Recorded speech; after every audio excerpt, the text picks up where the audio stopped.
काहे नहीं निकाला पर्ची? बता पाखंडी। वहीं तुम्हारे आश्रम में ही, बागेश्वर धाम में ही एक आदमी का मौत हो गया तुम्हारे अपने आश्रम में ही, और तुम्हारे पास तो भगवान का भी नंबर है, तो अब भगवान से बात काहे नहीं किया?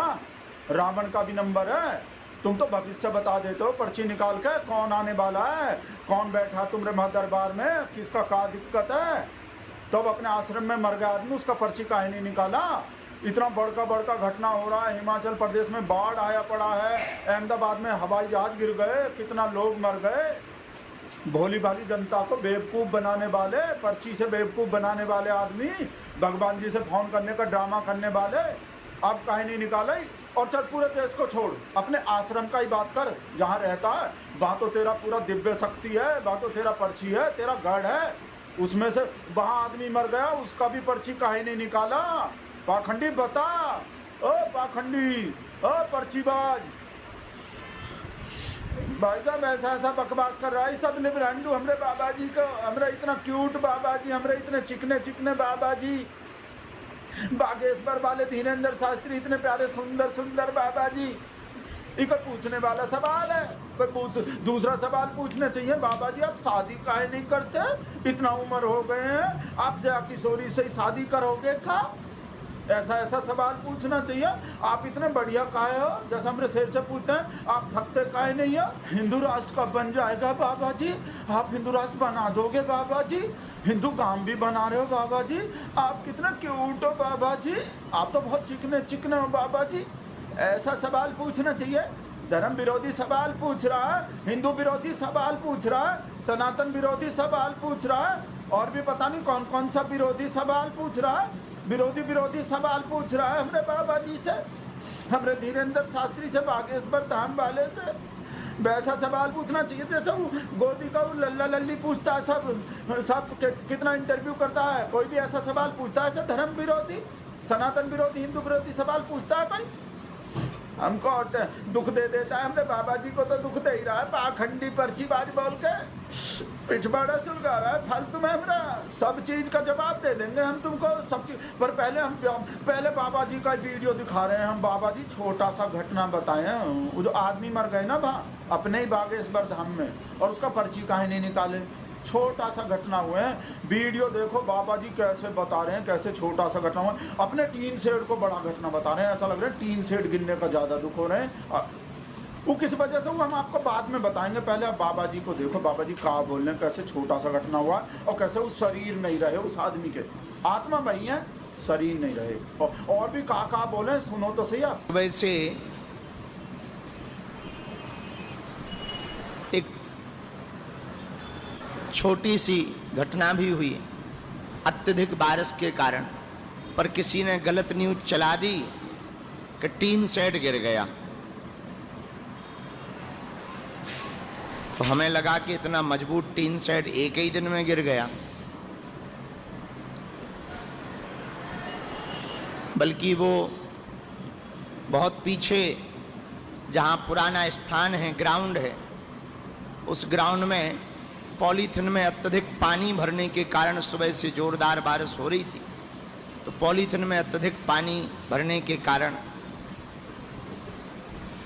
जो पाइप वाला छोटा टेंट लगा था, उस टेंट का ऊपर का एक पाइप गिरा, जहां अब दरबार नहीं लगता, पहले लगता था।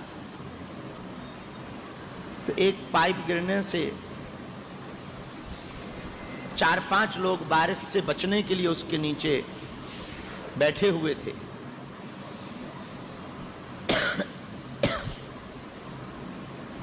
उनको चोटें भी आईं, किसी को हाथ में थोड़ा लगा, किसी को कान के किनारे लगा। और एक अयोध्या के व्यक्ति जो वहाँ पर लेटे हुए थे, बरसात में भयंकर बारिश भी हो रही थी, फिर भी वहीं सो रहे थे बारिश से बचाव के लिए। उनको थोड़ा ज़्यादा चोट लगी, उन्हें तत्क्षण अस्पताल ले गए। बाद में पता लगा कि उनको बहुत ज़्यादा चोट लगी। बोले थे भाई साहब शरीर नहीं रहा, आत्मा हमको थोड़ा डर भी लग रहे हैं, कहीं आत्मा तो वहीं घूम रहे होंगे बागेश्वर धाम में, वो कहीं हमारे बाबा जी कोई ना चिपट जाए कि हमारा पर्ची काहे नहीं निकाले पाखंडी, पर्ची बाद हमारा भविष्य काहे नहीं बताए, हमारे लिए भगवान से बात काहे नहीं कहते, तुम तो कर सकते हो, खाली हमारे बुआ का इनाम बताने को चमत्कार दिखाते हो, किसका बिटवा कितना नंबर लाया, कौन कहाँ से आया है तुम्हारे दरबार में, केवल उस आदमी का जो शरीर नहीं रहा, जिसका वो शरीर नहीं रहा, आत्मा भैया वो शरीर नहीं रहा। आगे सुनो, हमको ऐसा डर लग रहे हैं कि वो आदमी, उस आदमी का आत्मा कहीं चिपट ना जाए, बाबा जी को कहीं मोक्ष प्राप्त ना करवा दे। नहीं, आगे सुनो आप। शरीर नहीं रहा तो हमको बहुत मन में दुख लगा, इसलिए आज के और कल के जितने सांस्कृतिक कार्यक्रम हैं, गाना बजाना वाले जितने कार्यक्रम हैं पूरे धाम पर और यहाँ पर, उन सब कार्यक्रमों को हम स्थगित कर रहे हैं। चूंकि टीन सेट की कोई घटना है नहीं, पंडाल की कोई घटना है नहीं, फिर भी धाम क्षेत्र बड़ा है, पूरा धाम अपना है, सब लोग अपने हैं, वो परिवार भी अपना ही है। किसी पे दुख आए तो दुख ही होता है। भगवान की प्राकृतिक वर्षा में कहीं बिजली गिर जाती, कहीं बादल गिर जाते, कहीं कुछ हो जाता। जन्म विवाह मरणगत सोई, जहीं विधि लिखा सो तहीं विधि होई।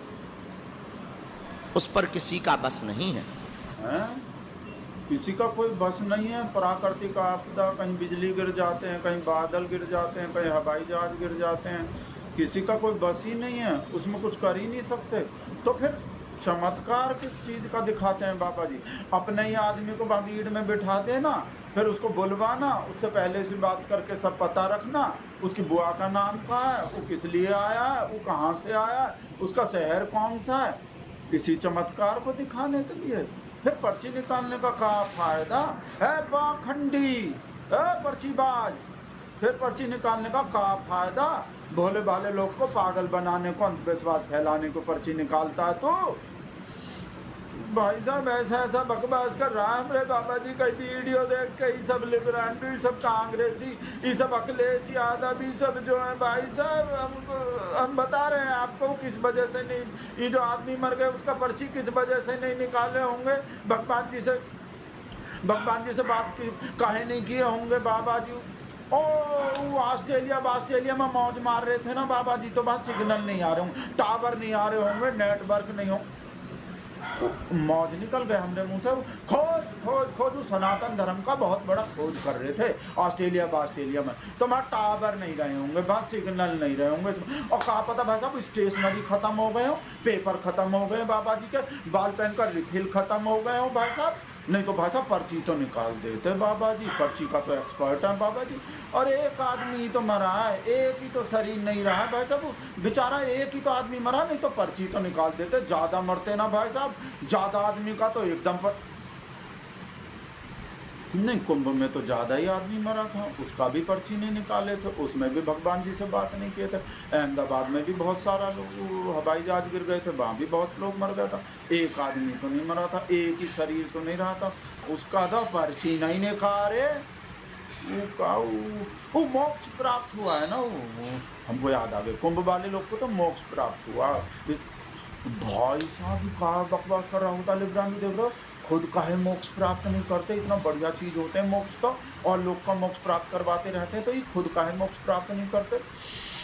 भाई साहब रोना भी आते हैं, गुस्सा भी आते हैं हमको ऐसा बात सुन के अपने बाबा जी के बारे में, अपने धीरेन्द्र शास्त्री, अपना पर्ची निकालने वाले इतने महान बाबा जी, चमत्कारी बाबा जी, और ये अखिलेश यादव भी बहुत दुख दे रहे हैं हमको, पता भाजो अंडर टेबल, भाजो टेबल के नीचे से पैसा लेने वाला बोल दिए हमने बाबा जी, वजह गुस्सा भी आ रहे हैं, रोना भी आ रहे हैं। वीडियो देखो कैसे बोले अखिलेश यादव, कई कथावाचक हैं जो 50 लाख रुपए लेते हैं, कोई किसी की हैसियत है कि धीरेन्द्र शास्त्री को बुला ले अपने घर कथा के लिए, कोई अंडर टेबल लेगा वो बाबा पैसे?